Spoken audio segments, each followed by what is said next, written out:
नमस्कार, शंखनाद न्यूज चॅनलच्या बातमीपत्रात आपल्या सगळ्यांचं स्वागत आहे। सुरुवातीला पाहणार आहोत मुख्य बातम्या। राज्यातील असंख्य युवकांना आपले शिक्षण पूर्ण करून नोकरीसाठी अनुभवाच्या शोधात वनवन फिरावे लागते। युवकांना विद्यावेतनासह आपण घेतलेल्या शिक्षणाच्या बळावर अनुभवाची जोड देता यावी, या उद्देशाने राज्य शासनाने मुख्यमंत्री युवा प्रशिक्षण योजनेची अंमलबजावणीस मान्यता दिली आहे। या योजनेअंतर्गत युवकांना मोठ्या प्रमाणात संधी उपलब्ध झाली असून 12वी पास, ITI, पदविका आणि पदवीधर किंवा पदव्युत्तर युवकांनी या योजनेचा लाभ घेण्यासाठी पुढे यावे, असे आवाहन जिल्हा कौशल्य विभागाचे सहाय्यक आयुक्त सुनंदा बजाज यांनी केले।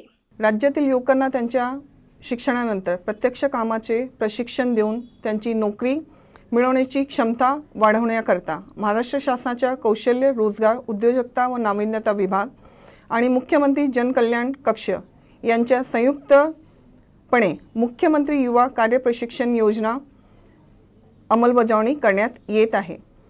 याकरिता उमेदवाराचे किमान वय 18 व कमाल 35 वर्ष असावे। या योजनेअंतर्गत 10वी, 12वी, पदवी, पदव्युत्तर शिक्षण पूर्ण झालेले उमेदवार या योजनेकरता पात्र आहेत। या योजनेअंतर्गत 12वी पास उमेदवारांना 6,000 प्रतिमाह, ITI डिप्लोमा होल्डर उमेदवारांना 8,000, तसेच पदवी आणि पदव्युत्तर पूर्ण झालेल्या उमेदवारांना 10,000 रुपये प्रतिमाह 6 महिन्याकरता विद्यावेतन शासन DBT द्वारे अदा करण्यात येणार आहे। यामध्ये प्रशिक्षण पूर्ण करताना खाजगी व शासकीय आस्थापना तसेच इंडिव्हिज्युअल सर्व प्रकारच्या आस्थापना यामध्ये आपल्याला हा कार्यप्रशिक्षण पूर्ण होणार आहे।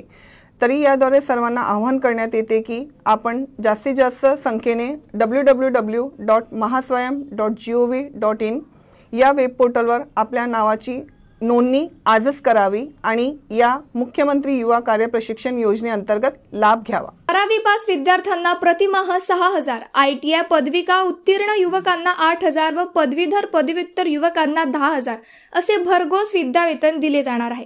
हे विद्यावेतन प्रशिक्षणार्थींच्या थेट बँक खात्यात ऑनलाईन पद्धतीने दरमहा अदा केले जाईल, असे शासन निर्णयात स्पष्ट झाले आहे। कॅमेरामॅन सचिन सह सनी भोंगडे, शंखनाद न्यूज, नागपूर।